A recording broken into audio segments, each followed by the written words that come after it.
감사합니다. 오늘 시편의 1편의 말씀은 여러분들이 너무 많이 잘 아시는 말씀이 아닐 수가 없어요. 많이 들어보셨죠? 시편 1편의 말씀. 자, 오늘 복이 있는 사람은 어떤 사람인가를 우리가 한번 누려보고 싶습니다. 우리 한국 사람들은 복을 참 좋아합니다. 여러분들도 복 좋아하시죠? 네.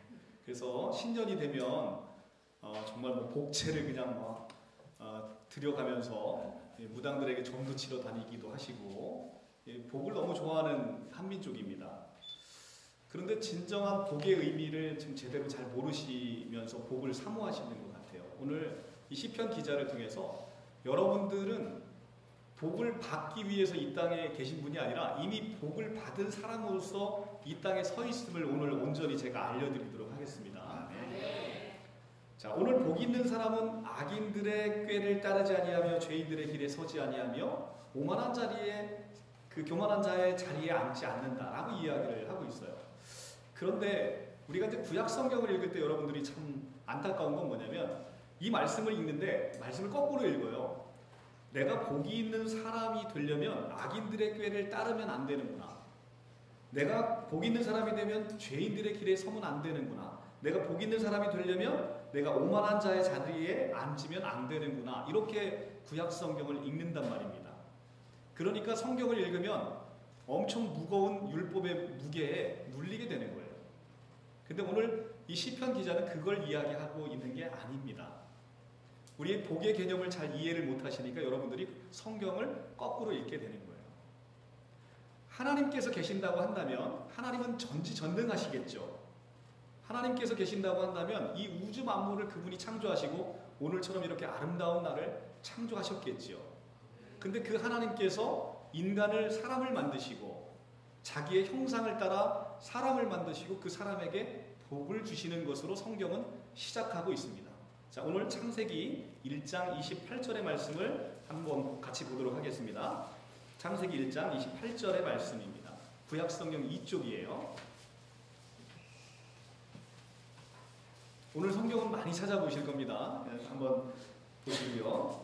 자, 1장 27절 하나님이 자기의 형상 곧 하나님의 형상대로 사람을 창조하시되 남자와 여자를 창조하시고 28절 같이 읽겠습니다. 시작. 하나님이 그들에게 복을 주시며 하나님이 그들에게 이르시되 생육하고 번성하여 땅에 충만하라. 땅을 정복하라. 바다의 물고기와 하늘의 새와 땅에 움직이는 모든 생물을 다스리라 하시니라. 아멘. 하나님께서 사람에게 복을 주시며 생육하고 번성하고 땅에 충만하고 땅을 정복하고 다스리라. 이렇게 복을 주셨습니다. 하나님께서 복을 주시며 할 때 쓰여진 히브리어 단어는 바라크라는 단어를 썼습니다. 바라크라는 단어는 영어 성경에 bless라고 번역이 되어 있는데 여러분들을 축복하다입니다. 하나님께서 여러분을 축복하시면 여러분들이 축복을 받지 않고 버텨낼 재간이 있겠습니까? 하나님이 축복을 하시는데 여러분들이 버텨낼 장사가 있겠습니까? 나 그 복 싫은데요 하나님? 라고 할 그런 장사가 있겠습니까? 없지요. 하나님께서 바라크 하십니다. 여러분들을 축복하십니다. 그러면 하나님이 축복하시면 나는 피조물인 나는 내 인생이 바뀌는 거예요. 아멘. 복 있는 인생으로. 예수께서 가나의 혼인잔치에 이 포도주가 다 떨어졌어요. 그래서 이제는 잔치가 이제는 실패하게 될 위기에 처해 있으니까 물을 포도주로 변화시키는 놀라운 기적을 연출하신 사건 다 알고 계시죠? 그때 물이 포도주로 어떻게 바뀌었습니까? 예수께서 갖다 주어라 라고 예수께서 말씀하심으로 물이 포도주로 바뀌었어요. 놀라운 본질의 변화가 생겼다는 것입니다. 죄에 가득하게 빠져있고 사망의 음침한 골짜기에 있는 여러분들에게 하나님께서 건져내시고 여러분들을 축복하십니다. 여러분들을 바라크하십니다. 여러분들을 바라크하시면 그 하나님의 그 축복으로 말미암아 이제는 죄와 사망과 이 흑암이 가득한 나의 인생에 하나님께서 빛으로 오셔서 여러분들에게 생명 충만한 하나님의 생명이 충만한 그 은혜를 가득 부어주시는 축복을 여러분들에게 주셨다는 거예요. 아멘. 그러면 여러분들은 어떻게 되겠습니까? 여러분들은 이제 복의 근원이 된 거예요. 복 자체가 된 거예요. 오늘 그 복 자체가 된 것이 바로 시편 1편에 복 있는 사람은 이렇다 할 때 복이 있는이라는 단어가 바로 존재의 복, 존재로서 여러분이 복의 존재론적인 복 자체가 되었다는 의미에서 아슈레라는 단어를 쓴 거예요. 아슈레라는 히브리어 단어는 바로 존재 자체의 복을 이야기하고 있어요. 그러니까 어떤 느낌이냐면 창세기 1장 28절은 바라크라는 단어를 썼습니다. 바라크라는 단어를 통해서 여러분들을 하나님이 축복하셨습니다. 그러면 사망이 가득하고 실패가 가득하고 흑암이 가득하고 좌절이 가득한 내 인생에 하나님께서 복으로 내 인생을 바꿔주셔서 이제는 나는 어디를 다니든 복의 근원이 된 거예요. 아멘. 그래서 여러분들은 복 있는 사람이다라고 시편 기자가 선포하신 것입니다. 아멘. 그 단어가 바로 아슈레라는 단어입니다. 그러니까 의미가 엄청 다르죠. 이 단어도 다르고 의미도 달라요. 그래서 여러분들은 그런 인생이 됐다는 것입니다. 자, 창세기 지금 피셨으니까 창세기 12장으로 한번 넘어가 보겠습니다. 창세기 12장 3절입니다. 12장 1절부터 제가 한번 보겠습니다. 12장 1절. 여호와께서 아브라함에게 이르시되 너는 너의 고향과 친척 아버지의 집을 떠나 내가 내게 보여줄 땅으로 가라. 내가 너로 큰 민족을 이루고 내게 복을 주어 내 이름을 창대하게 하리니 너는 복이 될지어다. 너를 축복하는 자를 내가 복을 내리고 너를 저주하는 자에게 내가 저주하리니 땅의 모든 족속이 너로 말미암아 복을 얻을 것이라 하신지라. 아멘. 너무나 놀라운 얘기를 하고 계시잖아요. 내가 큰 민족을 이루고 내게 복을 주어 내 이름이 창대하게 하리라. 너는 복이 될지라. 이렇게 얘기하십니다. 아멘. 하나님께서 여러분들이 복이 될지다 라고 바라크 하셨습니다. 아멘. 여러분들을 축복하셨습니다. 아멘. 그래서 아브라함은 어떻게 됐겠어요? 지금 이 창세기 12장은 온 인류 가운데 아브라함 한 사람을 불러내서 아브라함을 지금 축복하는 장면을 그리고 있습니다. 지금 하나님께서 아브라함을 축복하셨는데 아브라함을 어떻게 축복하셨냐면 내 이름이 창대하게 되고 너는 복이 될지라. 그러니까 복의 근원이 될지라는 것입니다. 아브라함에게 이렇게 복의 근원이 될 거라고 축복하셨는데 아브라함이 복의 근원이 되지 않을 재간이 있겠습니까? 없습니다. 아브라함은 반드시 복의 근원이 되는 거예요. 아멘. 그리고 땅의 모든 족속이 너로 말미암아 복을 얻을 것이다 얘기합니다. 그리고 아브라함에게 어떤 축복을 주시냐면 너를 축복하는 자를 내가 복을 내리고 너를 저주하는 자를 내가 저주하리라. 아멘. 얼마나 놀라운 축복을 주고 있습니까? 중요한 것은 이게 아브라함에게만 주는 복이냐?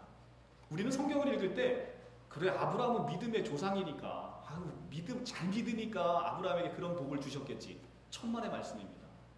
아브라함이 믿음이 좋아서 이런 복을 주는 건 아닙니다. 아브라함의 이후의 여정을 보면요.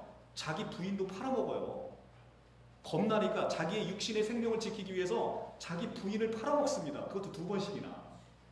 세상에 자기 목숨이 위태롭다고 자기 부인을 팔아먹으면 그 인간하고 같이 살 사람이 있습니까? 아무도 없어요. 자기 부인을 2번 팔아먹는다니까요. 그런 아브라함을 지금 축복하시는 거예요. 근데 이 축복이 그래서 아브라함은 잘 믿었으니까 축복을 받았겠지. 천만의 말씀입니다.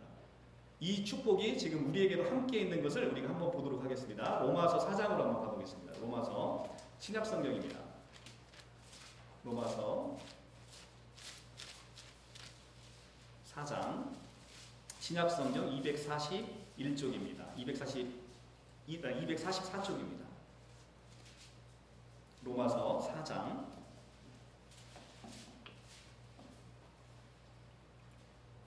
로마서 4장 21절로 24절의 말씀을 공독하겠습니다. 약속하신 그것을 또한 능히 이루실 줄을 확신하였으니 그러므로 그에게 의로 여겨졌느니라. 그에게 의로 여겨졌다 기록된 것은 아브라함만을 위한 것이 아니요 의로 여기심을 받을 우리도 위함이니 곧 예수 우리 주를 죽은 자 가운데서 살리신 이를 믿는 자니라. 아멘. 자, 그에게 의로 여겨졌다 기록된 건 아브라함만을 위한 거래요? 아니면 의로 여김을 받을 우리도 위함이랍니까? 우리도 위함이다. 여러분들에게 주신 축복이에요. 그러니까 여러분들에게 하나님께서 바라크 하셨어요. 그러면 여러분들은 어떤 존재가 되는 겁니까? 이제는 복의 존재 자체가 된 거예요. 여러분들이 돌아다니면 여러분들이 막 복이 막 굴러다니는 거예요. 아멘, 아멘. 여러분들이 왜 시집 잘 가면 그러잖아요. 아, 우리 집에 복덩이가 들어왔다 그러잖아요. 진짜 그 복덩이가 우리 집에 들어온 거라니까요. 그것을 지금 시편 기자가 이야기하고 있는 것입니다. 그러니까 이 시편 1편의 이 복 있는 사람은 이라는 이 단어는 어떤 느낌이냐면, 내가 딱 태어났어요. 딱 태어났는데 우리 아버지가 빌 게이츠예요.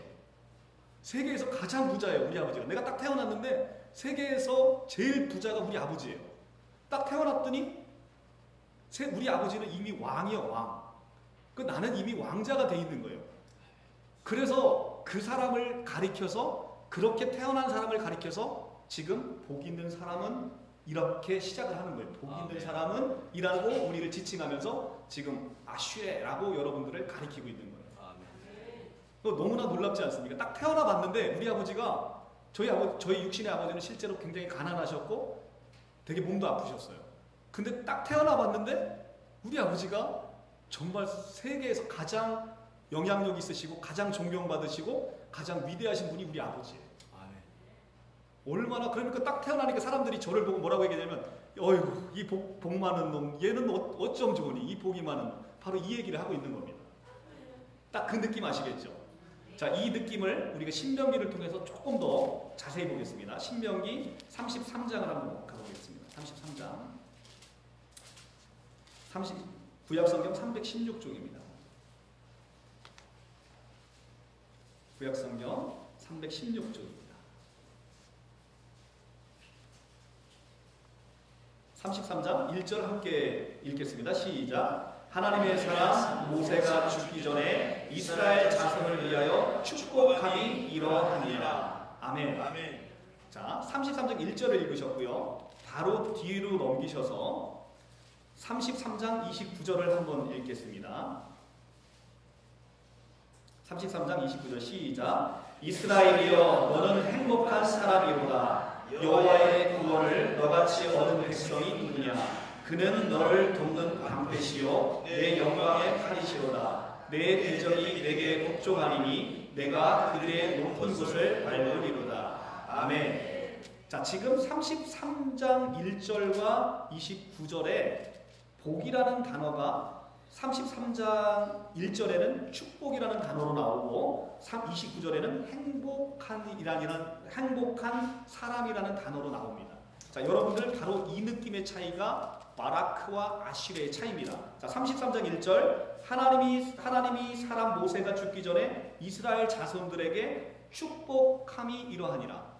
자, 지금 우리가 새해가 되면 어르신들이 우리에게 축복을 해주잖아요. 덕담을 해주시잖아요. 바로 그런 의미에서 이 바라크라는 축복이 바로 그런 의미로 쓰인 거예요. 축복하다. 그래서 33장 1절에서 이스라엘 자손들을 축복함이 이러하니라 라는 단어는 바라크입니다. 자, 33장 29절에 가면 그 축복을 받은 이스라엘 백성들이, 모세의 축복을 받은 이스라엘 백성들이 이스라엘이여 너는 행복한 사람이로다 할 때 이 행복한 사람이라는 것은 바라크일까요? 아니면 아슈레일까요? 아슈레라는 거죠. 그 축복을 받아서, 그 전능하신 하나님의 축복을 받아서 나는 존재론적으로 이미 행복한 사람이 되었다는 거예요. 아멘. 그래서 29장 이 행복한이라는 단어는 아슈레라는 단어를 쓰고 있습니다. 얼마나 위대합니까, 여러분들이? 여러분들은 그렇게 위대한 사람이라는 거예요. 놀랍죠? 그리고 왜 행복한지를 그 부연 설명해 줍니다. 여호와의 구원을 너같이 얻은 백성이 어디 있느냐? 여호와의 구원을 너같이 얻은 백성이 어디 있느냐? 여호와의 그 구원, 그 놀라운 구원이 죄와 사망에 빠진 너희를 구원하셨다는 거예요. 구원할 것이다가 아니라 여호와의 구원을 너같이 얻은 백성이 어디 있느냐? 얻은이라는 것을 시제를 잘 보셔야 됩니다. 이미 얻었다는 것이죠. 그래서 너는 행복하다는 거예요. 구원을 얻었기 때문에 너는 행복하다는 거예요. 너를 돕는 방패시요 내 영광의 칼이시로다. 여호와께서 너를 돕는 방패시고 내 영광의 칼이시라는 것입니다. 아멘. 그리고 내 대적을 내게 복종하리니 내가 그들의 높은 곳을 밟으리라. 그러니까 우리의 모든 대적은 여호와의 그 전능하신 능하신 그 능력 아래서 우리의 모든 대적들은 엎드려질 수밖에 없는 그 놀라운 축복이 여러분들에게 이미 주어졌기 때문에 여러분들은 행복한 사람이다 라고 얘기하는 거예요. 그 시집 잘 간 친구 오랜만에 만나면 막 자기 자랑 하잖아요. 그러면 속으로는 엄청 부러워요. 그러면서 뭐라고 해야 되냐면 저 행복하냐 이렇게 얘기하잖아요. 여러분들이 그렇게 얘기하잖아요. 바로 그 느낌이에요. 바로 그 느낌. 바로 그 느낌. 너는 행복한 사람이로다. 이 얘기가 내가 하는 얘기가 아니라 하나님께서 여러분들에게 하시는 얘기라니까. 여러분들은 행복한 사람이다라고 얘기하신다니까. 정말 놀랍지 않습니까? 여러분들이 이렇게 아슈레 된 사람, 여러분들 그 놀라운 축복을 가득 받으신 분입니다. 자, 우리는 예수를 너무 몰라요. 예수를 너무 모르기 때문에 이 예수님에 대해서 우리가 이분이 어떤 분이시고 그리고 또 이분이 나와 어떤 관계가 있는지를 모르시기 때문에 여러분들은 오랫동안 우리가 신앙생활을 해도 기쁨이 그 안에 묻어있지 않는 것입니다. 자, 예수님께서 이 땅에 오셨을 때는 크게 두 가지를 폐하러 오셨어요. 첫째는 종교를 폐하러 오셨습니다. 둘째는 거대한 건물 성전을 폐하러 오셨습니다. 그런데 우리는 늘 많은 크리스찬들이 이 기독교를 종교 생활로 누려왔다는 거예요. 온 세상에는 많은 종교가 있습니다.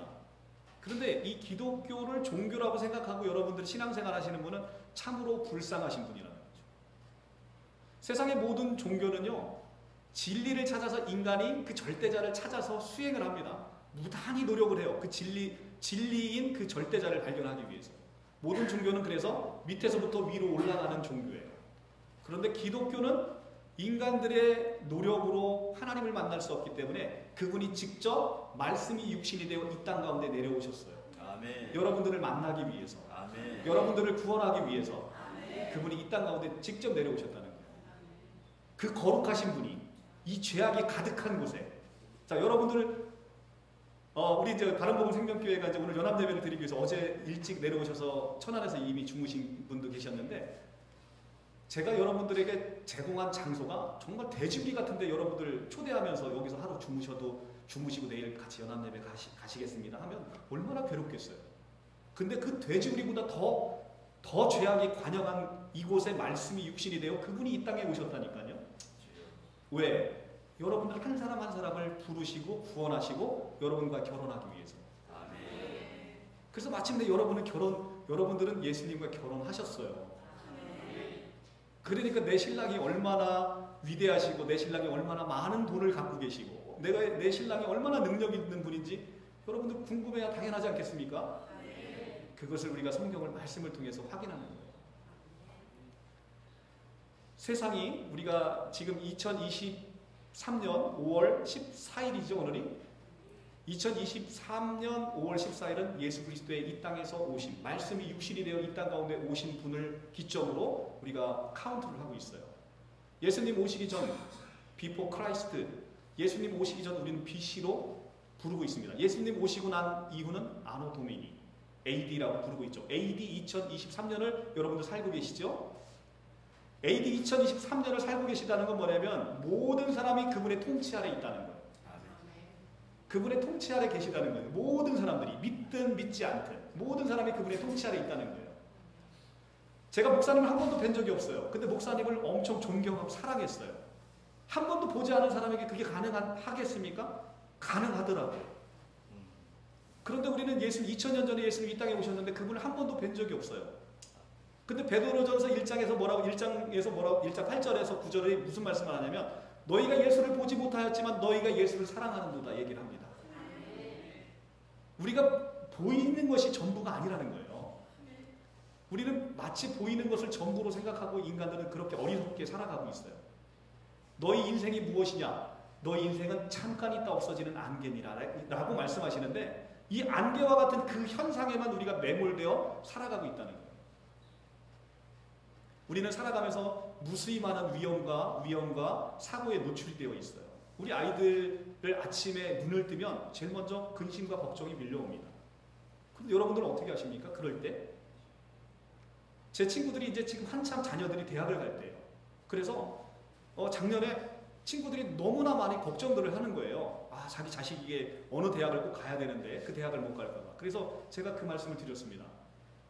야, 이 어리석은 자들아, 걱정을 하지 말고 기도를 해라. 걱정은 너희의 마음을 상하게 하고 너희의 마음을 좀먹지만 기도는 하나님의 전능하신 능력이 그 안에 담겨 있다. 우리가 걱정할 때 우리는 기도를 하는 것이 바로 기독교인입니다. 크리스찬입니다. 우리는 이것을 종교로 믿고 그냥 생활하는 사람들이 아니라는 거예요. 기독교 안에 진리가 없으면 여러분들의 모든 믿는 것이 헛것입니다. 여러분들의 모든 믿는 것이 헛것이라고요. 고린도전서 15장 19절에 너희가 바라는 것이 다만 이 세상의 삶뿐이라면 너희는 많은 사람들 중에 가장 불쌍한 자래요. 이 사도 바울이 얼마나 확신에 차서 여러분들에게 이 말씀을 하는지 모르는 겁니다. 여러분들이 다만 바라는 것이 이 세상의 삶뿐이면 많은 사람들 중에 여러분들이 가장 불쌍한 사람들이랍니다. 그러니까 이 땅에서 내가 무엇을 먹고 무엇을 마시고 무엇을 입고 살아갈 것인가, 내 자식들과 자녀들은 어떻게 살아갈 것인가, 이걸 기대하고 살아가는 사람들은 세상에서 가장 그것만 보고 살아가는 사람들은 가장 불쌍한 사람들이라는 거예요. 내 사랑하는 가족들을 사랑하지 않는 사람이 누가 있습니까? 그런데 여러분들은, 제가 단언코 장담하지만 여러분들은 그 사랑하는 사람들과의 이별이 이제는 여러분들의 눈앞에 다가와 있다는 거예요. 여러분들 그것을 준비하고 있냐는 거죠. 우리는 허상을 믿는 게 아닙니다. 허상을 믿는 게 아니에요. 모든 사람은 죽습니다. 그리고 사랑하는 사람과의 이별을 준비할 수밖에 없어요. 인간이 만든 제도 중에 가장 위대한 제도가 보험이라고 합니다. 많은 사고의 위험에 대비하고요. 그리고 우리가 노후를 준비하고 있지요. 많은 사람들이 늙기 때문에 노후를 준비합니다. 그런데 모든 사람이 죽지만 모든 사람이 준비를 못하고 있는 것이 바로 죽음이라는 거예요. 근데 여러분들은, 제가 100% 여러분들에게 장담을 합니다. 여러분은 반드시 죽습니다. 이 땅에 죽지 않는 사람은 이만희 총회장 한 사람밖에 없어요. 자기 혼자 죽지 않는다고 호언장담하니까. 근데 곧 그 사람도 곧 죽을 거예요. 모든 사람은 다 죽습니다. 그런데 여러분들 죽음을 준비하고 계시는지를 물어보는 거예요. 그 두려운 날, 그 크고 두려운 떨리는 날을 여러분들 준비하고 있느냐. 자, 그것을 우리는 첫째 사망, 육의 첫째 사망이 바로 거기서 나옵니다. 이 첫째 사망도 인간에게 그렇게 떨리고 두렵습니다. 그런데 정말 두려운 건 뭐냐면, 내가 육신의 장막을 벗어버리고 내 영혼이 두 번째 심판받을 날이 곧 온다는 것이죠. 그게 바로 둘째 사망 불못이라는 것입니다. 요한계시록 20장에 나오는 것이죠. 둘째 사망 불못 앞에서 누구든지 그 무섭고 떨리고 두려운 날을 여러분들 준비하고 있느냐를 오늘 성경은 여러분들에게 물어보고 있습니다. 누가복음 15장을 한번 보겠습니다. 누가복음 16장입니다. 누가복음 16장. 누가복음 16장 19절입니다.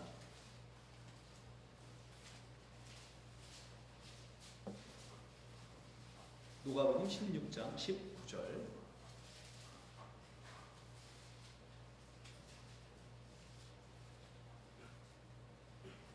한 부자가 있어 자색옷과 고운 베옷을 입고 날마다 호화롭게 즐기더라. 그런데 나사로라 이름한 한 거지가 헌데투성이에 그의 대문 앞에 버려진 채 그 부자의 상에서 떨어지는 것으로 배불리려 하며 심지어 개들도 와서 그 헌대를 핥더라.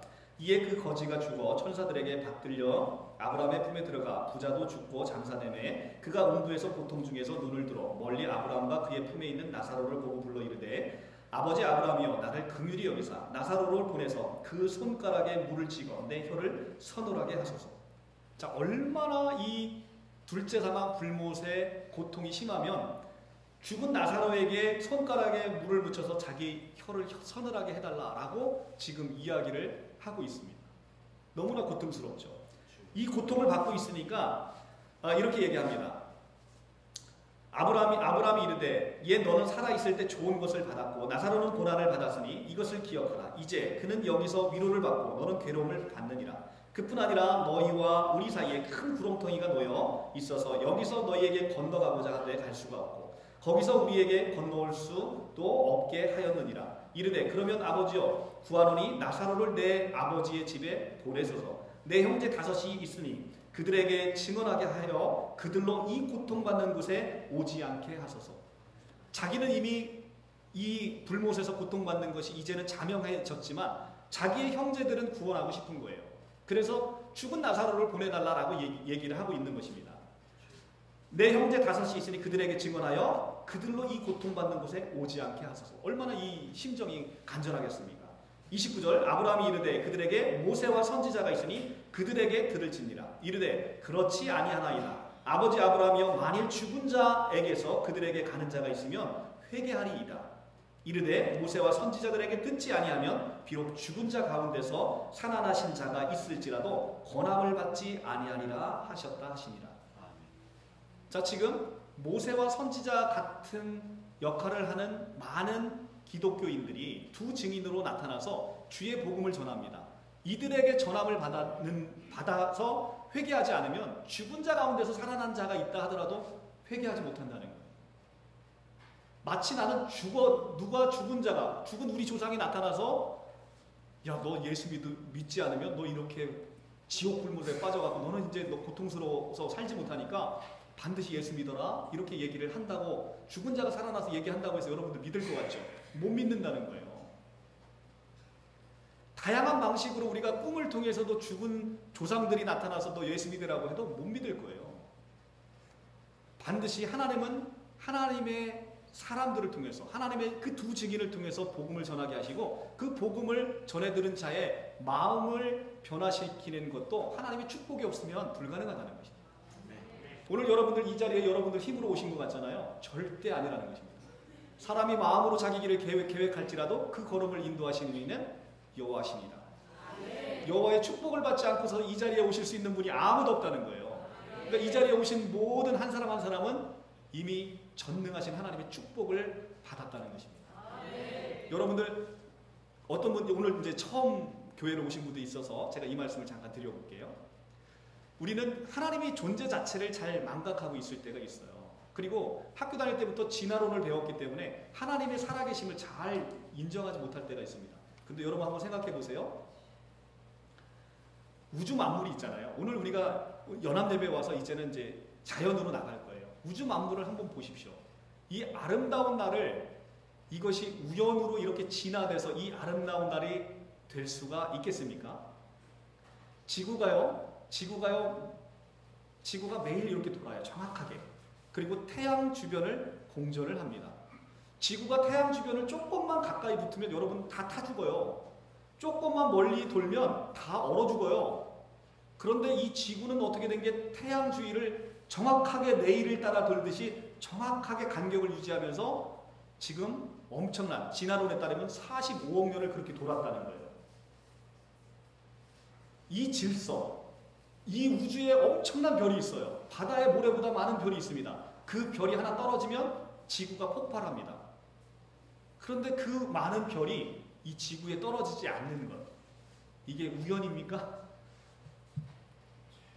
그러니까 이런 것들을 우리가 생각해 보면요, 우주의 이 놀라운 질서는 이것은 지구가 태양 주위를 정확하게 공전하는 이유, 정확하게 자전하는 이유, 우리가 지금 땅에 붙어서 이렇게 땅에 붙어 있는 이유, 이 모든 것은 하나님께서 인간에게 주신 법칙 때문에 그렇습니다.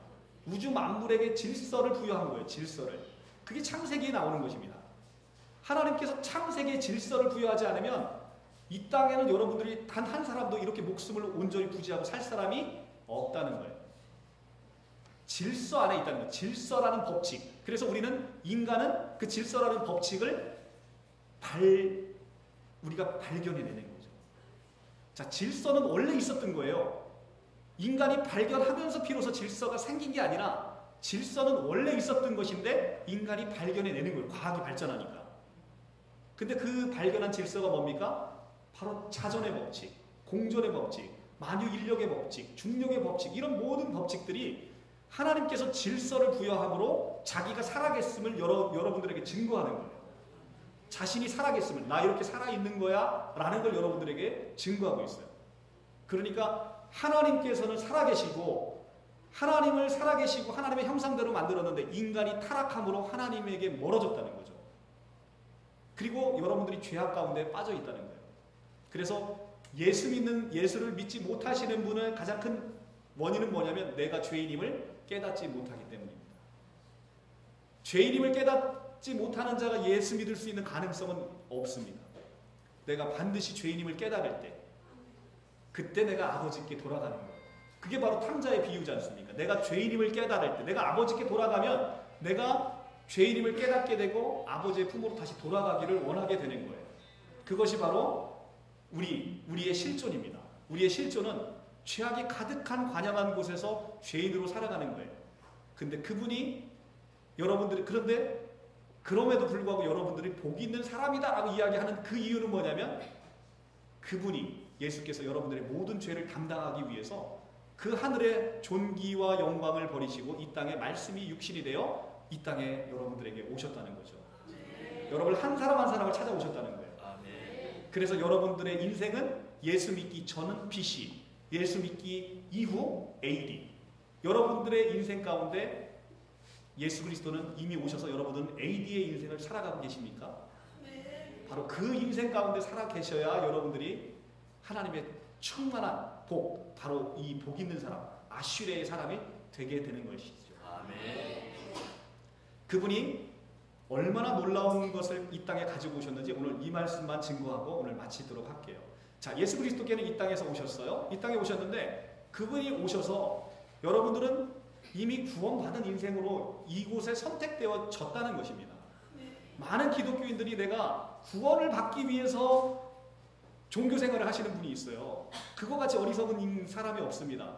내가 예수를 부를 수 있는 것은, 예수를 믿을 수 있는 것은 그분이 이미 나를 구원하셨기 때문에 내가 그의 자녀로서 지금 이렇게 모여서 우리가 함께 예배할 수 있다는 거예요. 하나님의 사랑을 받지 않은 자는 이곳에 올 수도 없어요. 내가 예수를 나의 주님으로 고백할 수도 없어요. 고린도전서 12장 3절 성령으로 아니하고는 누구든지 예수를 주시라 할 수 없느니라. 여러분들 예수 그리스도를 여호와로 고백하십니까? 여러분들 예수 그리스도를 나의 통치자로, 나의 은혜의 통치자로 여러분들 고백하고 계십니까? 그러면 여러분 안에 성령이 계시는 거예요. 여러분 안에 성령이 계시다는 건 여러분들 안에 죄가 요만큼도 없다는, 손톱만치도 없다는 거예요. 왜냐하면 성령은 거룩한 영입니다. 죄가 있는 곳에 잠시도 거하실 수 없는 분이 바로 성령입니다. 근데 여러분의 몸속에 여러분을 성전 삼아 그분이 거하신다라고 얘기하잖아요. 고린도전서 3장 16절에 너희가 하나님의 성전인 것과 하나님의 성령이 너희 안에 거하시는 것을 알지 못하느냐라고 말씀하시죠. 여러분들은 이미 거룩한 존재로 하나님께서 세워주셨어요. 이미 사망한 음침한 골짜기에서 여러분들 아들의 사랑의 나라로 이미 옮기셨습니다. 골로새서 1장 13절 그가 흑암의 권세에서 아들의 사랑의 나라로 너희를 옮기셨느니라. 옮기셨느니라 라고 돼 있죠. 옮길 것이다가 아니라 너희가 죽고 나면 내가 옮길게 이게 아니라 너희가 이 땅에서 살면서 교회 잘 다니고 교회 봉사하면 내가 옮겨줄게 이게 아니고 이미 여러분들을 옮기셨느니라. 그래서 성경은 시제를 잘 보셔야 됩니다. 그 여러분들은 이미 옮겨진 자예요. 이미 강을 건넌 자입니다. 이미 돌아갈 수 없어요. 왜 히브리인들을 구원하실 때 홍해를 갈라서 바다를 건너게 하셨습니까? 그 광야 생활을 하는 동안에 돌아가고 싶어도 돌아가지 못하도록 하나님의 은혜를 베푸신 거죠. 여러분이 이 땅에서 광야 같은 인생에 살아가면서 때로는 하나님을 원망하기도 해요. 하나님이 도대체 계시는지 모르겠습니다. 하나님이 계시면 어째 이렇게 내 인생이 불쌍합니까? 라고 여러분들 외치실 수 있어요. 그래도 여러분들을 돌아가지 못하도록 여러분들을 홍해를 건너서 여러분들을 구원하셨다는 거예요. 여러분들이 혹시나 도망가지 못하도록 하나님의 은혜가 그렇게 크다는 거예요. 여러분들이 도망가고자 하고 다른 길로 가려고 하면 하나님이 가시로 그 길을 막는데요. 담을 싸서 그 길을 막는데요. 이 호세아에 나오는 호세아 2장에 나오는 말씀이잖아요. 너무나 놀라운 여러분들 다른 길로 가고 싶어도 이제는 가지 못하는 인생, 하나님께 붙들림 바 된 인생이 되셨다는 거예요. 그러면서 그분이 구원만 가지고 오신 게 아니고 그분은 우리를 구속하셨어요. 구원과 구속은 다릅니다. 셀베이션과 리뎀션은 다른 거예요. 구속은요, 그분이 나를 구원해냈는데 구원해내고 났는데 내가 세상에서 딱 구원받고 나니까 나는 아무것도 가진 게 없고 빚만 잔뜩 있어. 그 빚을 온전히 다 갚아주셨다는 게 바로 구속입니다. 우리는 하나님께 빚진 게 너무 많아요. 그 하나님께 진 빚, 그 빚을 예수께서 다 다 아멘. 내가 세상에서 빚진 그 모든 것을 예수께서 다 갚아주셨다는 거예요. 아멘. 그것이 바로 구속입니다. 아멘. 그분이 구원하시고 구속하시고 요것만 하셨겠어요? 그렇지 않죠.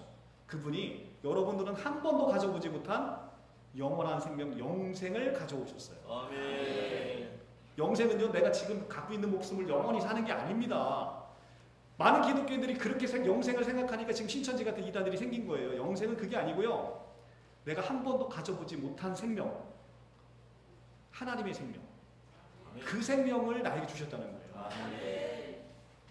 여러분들은 부모님이 여러분들을 낳으시면서 여러분들에게 부모님의 육신의 생명을 물려받았잖아요. 그죠? 이것은 낳는 것을 통하지 않고서는 될 수가 없습니다. 여러분들이 하나님의 생명을 받으려면 여러분들은 어떻게 하셔야 됩니까? 여러분들은 하나님으로부터 새로 태어나셔야 돼요. 그랬더니 요한복음 1장에서 뭐라고 얘기하냐면, 영접하는 자, 곧 그 이름을 믿는 자들에게는 하나님의 자녀가 되는 권세를 주셨으니 이는 혈통으로나 육적으로나 사람의 뜻으로 나지 아니하고 오직 하나님의 뜻으로 난 자들이다. 여러분들은 하나님의 뜻에 의해서 하나님께로부터 잉태돼서 태어나셨다는 거예요. 하나님으로부터 잉태되어 태어나지 않으면 하나님의 생명을 받을 수 없어요. 개미의 생명과 여러분의 생명은 그레이드가 다르잖아요. 그레이드가. 그쵸? 질이 다르잖아요. 개미 생명과 여러분의 생명은 어떻게 이 생명의 질이 같을 수 있어요? 여러분의 생명이 월등하죠. 그런데 여러분의 생명과 하나님의 생명은 비교할 수도 없을 만큼 엄청난 간극이죠. 그쵸? 여러분들의 생명은, 자, 여기 이 무생물이 있어요. 이 무생물이 어느 날 사람의 생명을 얻는다 치자고요. 얘가 걸어다녀요, 막. 어느 날. 얼마나 사람들이 기절초풍하겠습니까? 그거보다 더 기절초풍하는 게 여러분들이 사람의 생명을 가진 여러분이 어느 날 창조주의 생명, 하나님의 생명을 얻었다는 거예요. 그러니 그 생명은 얼마나 놀라운 생명입니까? 그 생명이 바로 예수 생명이에요. 예수가 하나님 되심을 모르기 때문에 예수 생명이 어떤 생명인지를 우리가 모르고 살아왔다는 거죠. 그 예수 생명을 여러분들에게 주셨다는 거예요. 구원하시고 구속하시고 생명을 주셨어요. 그것만 주셨을까요? 아닙니다. 그분이 우리를 이제는 빚도 다 갚아주셨어요. 그리고 나서 우리에게 영원한 생명도 주셨어요. 그리고 나서 하신 일은 우리를 신부 삼으셨어요. 그런즉 누구든지 그리스도 예수 안에 있으면 이제는 새로운 피조물이라. 이전의 것은 다 지나가고 새 것을 만들어 놓으시고 그 새 것에 하나님의 생명을 불어넣어 주시고 그분이 우리를 거룩한 처녀로서 우리를 예수 그리스도의 신부로 맞아들이셨다는 거죠. 그래서 그분과 내가 온전히 연합했어요. 온전히 연합한 것은 그분의 모든 것이 다 내 거라는 거예요. 여러분들 자식을 잘 낳고 따님이 있으신 분들 한번 손 들어보실까요? 따님 있으신 분들 손 들어보신 분, 야, 많습니다. 내리시죠. 그 따님을 정말 좋은 곳에 시집 보내고 싶지 않습니까? 그죠? 왜 따님을 좋은 곳에 시집 보내고 싶어요? 그 사위가 갖고 있는 게 다 내 딸 거니까. 요즘은 실제 그래요. 요즘은 모계 사회가 돼갖고요. 시댁은 잘 안 옵니다. 여기 시댁에 오시기를 기대하시는 성도님 계시면 일찌감치 포기하십시오. 요즘은 다 그냥 처가예요, 처가. 왜냐하면 이 부인이 진짜 세상을 지배하는 세상이라니까요. 그러니까 그 남편의 모든 건 누구 거예요? 다 그 부인 겁니다. 그랬더니 예수의 모든 것이 누구께 된 거예요? 바로 우리께 된 거예요. 우리가 예수 그리스도의 거룩한 신부라고 얘기하지 않습니까? 고린도후서 11장이죠. 사도 바울이 여러분들을 거룩한 처녀로 예수에게 중매한다고 얘기하지 않습니까? 여러분들이 예수의 신부가 됐어요. 그래서 그분이 갖고 있는 모든 건 다 내 거예요. 근데 그분이 뭘 갖고 계십니까? 온 우주를 갖고 계시죠. 온 우주가 다 여러분 거예요. 이제 그분은 만왕의 왕이십니다. 온 우주를 창조하신 창조주예요. 그분은 부족함이 손톱만치도 없으세요. 그분은 모든 존귀와 위엄과 영광과 머리 되심을 여러분들에게 다 주셨다는 거예요. 아멘. 여러분들을 신부 삼으셨을 뿐만 아니라 우리를 성부 하나님에게 데려가서 여러분들을 그 하나님의 그 전능하신 하나님 아버지의 자녀로 여러분들을 입적시키셨어요. 자, 로마서 오늘 마지막 말씀입니다. 로마서 말씀을 보고 마치겠습니다. 로마서 8장입니다. 로마서 8장 29 9절을 말씀을 보겠습니다. 자, 예수 그리스도께서는 하나님의 독생자로 이 땅에 오셨습니다. 그런데 십자가에서 놀랍게 신분이 변화됐는데 그게 바로 독생자인 예수 그리스도가 맏아들로 신분이 바뀌었습니다. 자, 보시죠. 29절 같이 읽겠습니다. 시작. 하나님이 미리 아신 자들을 또한 그 아들의 형상을 본받게 하기 위하여 미리 정하셨으니 이는 그로 많은 형제들 중에 맏아들이 되게 하려 하심이니라. 아멘. 자, 예수 그리스도를 맏아들이 되게 하셨으니까 맏아들 말고 둘째 아들, 셋째 아들, 넷째 아들이 있다는 거 아니겠습니까? 그게 누구예요? 그게 여러분들 한 사람 한 사람입니다. 여러분들 한 사람 한 사람이 이제 하나님의 아들이 됐다는 거예요. 8장 14절을 보겠습니다. 8장 14절. 무릇 하나님의 영으로 인도함을 받는 사람들은 곧 하나님의 아들이라. 여러분들은 하나님의 아들이 됐어요. 하나님의 아들이 됐고 너희는 다시는 무서워하는 종의 영을 받지 아니하고 양자의 영을 받았으므로 우리가 아빠 아버지라 부르짖느니라. 성령이 친히 우리 영과 더불어 우리가 하나님의 자녀인 것을 증언하시나니 자녀이면 또한 상속자. 자, 지금 하나님은 구원하셨어요. 구속하셨어요. 여러분들에게 영원한 생명을 주셨어요. 그리고 예수 그리스도께서 우리를 신부로 삼으셨어요. 그리고 우리를 하늘로 데리고 가서 하나님의 아들로 입적시켰는데 아들로만 입적시킨 게 아니라 하나님의 상속자로 세우셨대요. 하나님의 상속자로 세우셨으니까 하나님께 다 누구 거라는 거예요? 여러분들 거라는 거죠. 할렐루야가 저절로 나오지 않습니까? 그냥 이게 빈말이라도 너무 행복하지 않아요? 우리 이제 성도님 믿지 않는 성도님한테 가서 목사님이 딱 기도를 막 축복을 엄청나게 해주셨대요. 그랬더니 기도가 딱 끝나고 나서 어느 성도님이 목사님 빈말이라도 참 감사합니다. 말씀을 해주시더래요. 자, 그런데 지금 오늘 이게 빈말이라도 너무 은혜롭지 않아요? 하나님의 가지신 그 모든 게 여러분 거래요. 우리 아버지가 부자였으면 우리 아버지 가진 게 다 우리 아버지 이제 돌아가셨거든요. 우리 아버지 가진 게 다 내 거 아니겠습니까? 내 거. 그게 바로 상속자예요. 근데 예수 그리스도께서 우리를 상속자로 세우시고 이 상속은 말이요. 유언자가 죽지 않으면 효력이 없는 거예요. 그러니까 히브리서 7장이 뭐라고 얘기하냐면 히브리서 7장에서 유언자가 죽지 아니하면 효력이 없는 이 상속자로 세워진 것을 유언을 세우신 바로 예수 그리스도 그분께서 죽으심으로 십자가의 죽으심으로 이 엄청난 새 언약을 이루셨다는 거예요. 그러니까 이 새 언약은 그냥 빈말로 세워진 언약이 아니라 하나님이신 그분이 이 땅에 내려오셔서 그분이 죽으심으로 말미암아 여러분들에게 실제적으로 주어진 거예요. 이거를 누리지 못하시는 분은 정말 불쌍한 거예요. 어떤 사람에게나 누구나 오늘 날은 너무나 아름다운 날입니다. 제가 본 봄날 중에 가장 아름다운 날이에요. 그런데 똑같은 봄날의 아름다운 날인데 어떤 사람은 이 날에 감사하시는 분이 있어요. 근데 어느 사람은요 세상 것을 바라보고 살기 때문에 이 날씨가 안 보여요. 얼마나 불쌍합니까? 이게 보이지 않는다니까. 누군가에게 동일하게 있는 것인데 나에게는 보이지 않는 거예요. 어떤 사람이 주식을 샀습니다. 주식이 막 정말 막 상한가를 몇 번 치고 엄청 올라가요. 온 세상이 막 떠들썩합니다. 주식이 올라가가지고. 근데 나는 정작 주식이 없네? 그게 나한테 무슨 유익이 있냐는 거예요.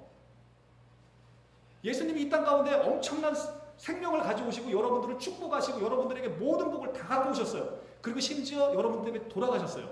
근데 내가 거기 참여하지 못하면 여러분에게 무슨 유익이 있어요? 아무런 유익이 없어요. 이미 그게 이루어진 건 객관적 실제라니까요. 그러니까 지금까지 기독교를 위해서 자기 목숨을 헌신짝처럼 내버린 그 순교자들이 7천만 명이 넘잖아요. 7천만 명이. 지금 대한민국 인구보다도 더 많잖아요. 그 사람들이 이 복음의 증언을 위해서 자기 목숨을 그렇게 내버리는 거 아니겠습니까? 그 사람들이 바보예요. 매주 기독교와 캐토릭을 합치면 1,500만이 매주 예배를 드려요. 기독교 인구 중에서 1,000만 관객의 영화가 나왔다 치자고요. 그러면 여러분들 보러 가고 싶지 않아요? 사람들이 맨날 만나면 그 영화 얘기해요. 보러 가고 싶지 않아요? 그런데 왜 유독 1,500만이 매주 1년에 한두 번도 아니고 매주 예배를 드리는데 나는 왜 그 사람들이 뭘 예배하는지 궁금하지 않냐는 거예요. 이 성경이 세계에서 가장 압도적으로 많이 팔린 베스트셀러예요. 2등하고는 간격이 하늘과 땅입니다. 2등하고는. 그런데 왜 나는 이 성경을 남들이 다 보는 성경을 나는 안 보냔 말이에요. 보고 싶지 않냔 말이에요. 그게 바로 영적인 비밀이라는 거예요. 고린도후서 4장에서 뭐라고 얘기하냐면 이 세상의 신이 하나님의 영광의 광채에 여러분들이 이르게 되는 것을 막고 있다는 거예요. 그러니까 세상의 그 신들이 여러분들을 잡고 죽음으로 자꾸 끌고 가는 거예요. 사망으로 끌고 가고 좌절로 끌고 가는 거예요. 거기서 예수께서 여러분들을 건져내셨기 때문에 여러분들은 지금 이 자리에서 하나님을 찬양하고 예수 그리스도를 찬송할 수 있는 게 바로 그래서 그렇다고 이야기를 하고 있는 것입니다. 그러니까 여러분들이 이 자리에 있다는 것이 기적이고, 여러분들이 이 자리에 있다는 것이 축복이고, 여러분들이 이 자리에 있다는 것이 바로 아슈레, 여러분들은 행복한 자다라고 이야기할 수 있는 근거가 되는 것이죠. 사람의 힘으로 될 수 없다는 것입니다. 사람이 자기 힘으로 여호와를 찬송할 수 없다는 거예요. 여러분들은 바로 그 놀라운 하나님의 축복 가운데 오늘 이 자리에 계심을 믿으셨으면 좋겠습니다. 너무 행복하지 않습니까? 저는 빈말을 전한 게 아니고요. 이 말에 진짜로 하나님의 능력이 숨어 있습니다. 저를 보시면 알아요. 제가 사람들이 그래요. 너는 그 짓이 하고 싶냐? 제가 하는 일이 너는 그 짓이 하고 싶냐? 너무나 힘들어 보이거든요. 근데 저는 이 짓이 하고 싶어요. 이 짓이 세상에서 제일 행복해요. 그냥 나는 내가 있는 돈 다 그냥 퍼주는 게 행복하다고요. 그냥 정말 남들로서는 이해가 되지 않는 것이 그냥 막 되어지는 걸 경험하는 거죠. 그러니까 예수를 믿게 되면 그분에게 나를 맡겨보는 거예요. 그러면 세상이 변화됩니다. 내가 그냥 감사하지 못하고 세상을 늘 불평불만하며 살아오던 내가 어느 날 내 안에 감사가 생겨요.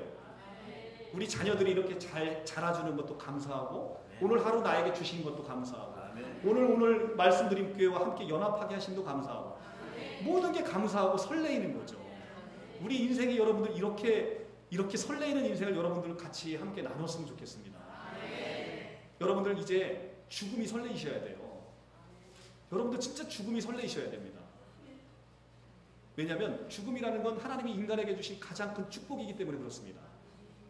그리고 여러분들 우리가 믿음 안에 있을 때 우리 사랑하는 사람들과의 이별, 제가 아까 준비됐냐고 물어봤잖아요. 죽음이 두려운 이유가 뭡니까? 우리가 죽음에 매여서 사망의 종로로 타는 이유가 뭡니까? 그것은 바로 우리에게 소망이 없기 때문에 그렇습니다. 사랑하는 사람들과의 이별, 이제는 영원히 떨어지는 이별이라고 생각하니까 두려운 거예요. 그런데 믿는 자에게 있어서는 어떻게 7천만 명이 자기 목숨을 그렇게 헌신장 마냥 버릴 수 있냔 말이죠.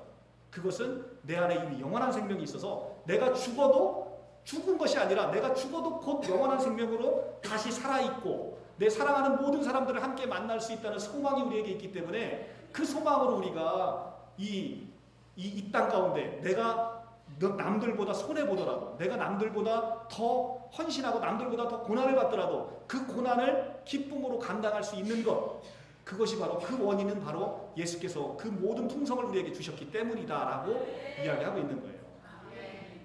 여러분들은 이제 십자가 지실 겁니다. 여러분들은 이제 십자가 지고 죽으실 거예요. 이 모든 영광은 십자가의 죽음 없이는 이루어질 수 없다는 것입니다. 여러분들이 경험을 통해 알고 있잖아요. 그렇죠? 여러분들 경험을 통해 알고 있잖아요. 근데 우리 아이가 이 쓴 약을 먹지 않으면 건강이 회복이 안 돼요. 근데 그 아이가 약을 안 먹으려고 그래요. 그러면 어떤 부모가 이 약을 먹지 않으면 아이가 죽어. 이 약을 먹어야 사는 걸 알아요. 그런데 어떤 부모가 그 쓴 약을 안 먹이는 부모가 어디 있겠냐고요.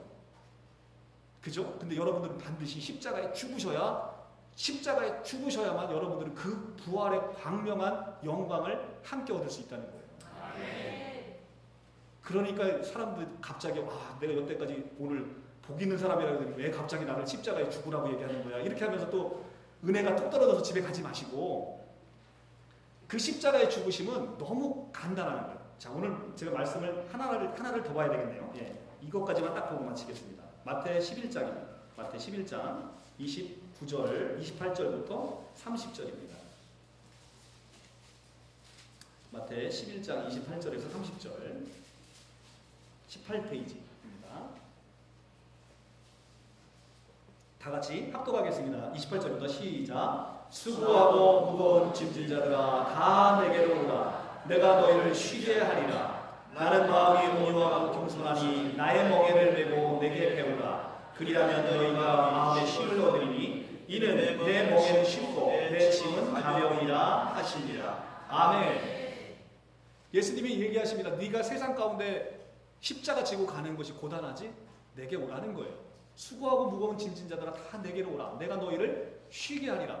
하나님께서 약속하셨는데 막상 왔는데 엄청 뺑뺑이 시키고 고생시켜요. 이건 하나님의 약속이 아닌 거예요. 우리 하나님은 그런 하나님이 아닙니다. 하나님의 약속이니까 틀림없는 거죠. 수고하고 무거운 짐진 자들 다 하나님께 나아가면 그분이 여러분을 쉬게 한다는 거죠. 그래서 그는 이렇게 얘기합니다. 내 멍에는 쉽고 내 짐은 가볍다고 얘기합니다. 야, 십자가 지는 게 그게 가볍다고? 가볍습니다. 왜냐하면 여러분들은 그냥 숟가락만 얹어 놓으시면 된다는 거예요. 그 일을 누가 하시겠다? 바로 여호와인 예수 그리스도가 그 일을 이미 감당하셨고 그분이 그걸 하시겠다라고 하는 거예요. 너희 안에서 행하시는 이는 하나님이시니 너희 마음 가운데 소원을 두고 행하게 하시나니. 하나님이 자기의 기쁘신 뜻을 위해서 너희 마음 가운데 소원을 두고 행하게 하시는 이, 그게 지금 네가 하는 것 같지만 네가 하는 게 아니라 너희가 내 안에서 행하시는 이는 하나님이시니 라고 얘기하잖아요. 너희 안에서 행하시는 일은 하나님이십니다. 우리의 모든 것은 우리가 하는 게 아닙니다. 우리는 그냥 신랑 되신 예수님을 믿고 따라가기만 하면 되는 거예요. 그분이 우리 십자가를 지고 여러분들을 마침내 존귀와 영광으로 면류관을 쓰는 그 길로 여러분들을 함께 손잡고 영원히 여러분의 손을 놓지 않고 그곳을 반드시 데려가겠다라고 얘기하시는 거예요. 여러분들 그곳에 안 가고 싶습니까? 여러분들이 예수의 손만 놓지 않으시고 그분이 여러분들이 예수의 손을 사실 놔도 괜찮습니다. 그런데 그분이 반드시 여러분의 손을 잡고 마침내 그 일을 행하신다는 거예요. 여러분들은 그 하나님의 열심으로 구원을 받는 것이죠. 나의 열심이 아니라 하나님의 열심, 예수 그리스도의 그분이 이 땅에 오셔서 십자가의 죽으심과 부활로 여러분들은 그 모든 풍성함을 이미 얻었다는 거예요. 너무 좋지 않습니까? 저는 그래서 이 예수님과 깊은 사랑에 빠졌습니다. 너무 행복하지 않습니까? 자, 이것은 다름 아닌 이제 예수께서 우리에게 하늘로 승천하시고 우리에게 주신 바로 그 그리스도의 영, 성령이 우리에게 오심으로 이 모든 풍성한 일이 다 이루어졌다는 것을 우리에게 알려주고 있습니다. 자, 오늘 우리 191장 한번 찬송을 한번 하고 마쳐보겠습니다. 191장을 보시면요. 먼저 제가 가사를 한번 보겠습니다. 191장. 찬송가 191장 이렇게 되어 있습니다. 내가 매일 기쁘게 순례의 길 행함은 주의 판이 나를 안복함이요. 내가 주의 큰 복을 받는 참된 비결은 주의 영이 함께함이라. 자, 여러분들 아까 제가 행복한 사람 아쉬레라고 내가 얘기를 했습니다. 여러분들은 좀 행복한 사람입니다 라고 얘기했잖아요. 태어나 보니까 그냥 우리 아버지가 하나님이야. 태어나 보니까 우리 아버지가 만왕의 왕이야. 내가 거기에 자녀로 세움받고 내가 상속자로 세워졌네. 그 일이 내가 주의 큰 복을 받는 참된 비결이 뭐예요? 주의 영이 나와 함께함이라. 이건 나 혼자의 노력으로 되는 게 아니라 하나님의 영이 오심으로 그 모든 걸 가져오셨고 내가 그분의 영과 연합할 때, 내가 그분의 영과 하나 될 때, 이렇게 말씀드린 교회와 바른복음 교회가 함께 연합할 때 비로소 우리에게 누려지는 행복이라는 거죠. 내가 하나님의 영을 떠나면 이 행복이 우리에게 없다는 것입니다. 자, 오늘 이 찬송을 함께 한번 찬양해보고 마치겠습니다.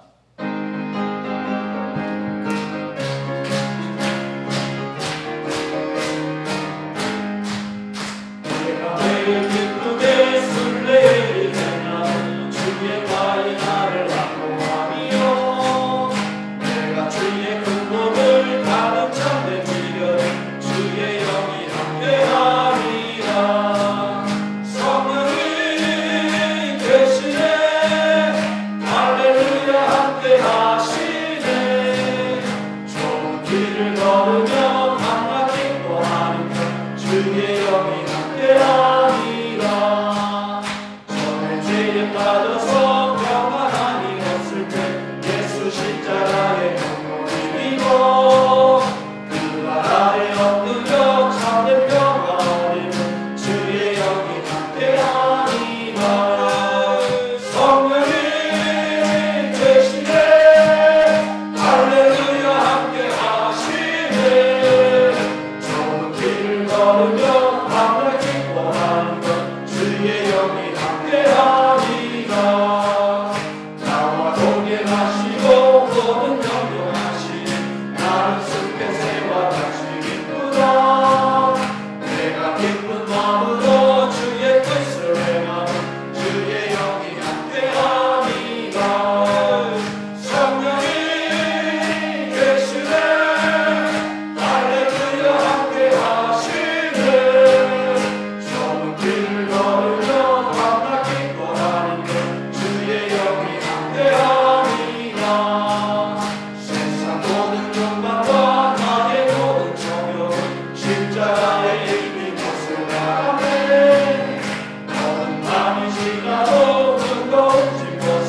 하나님의 은혜와 사랑을 감사합니다.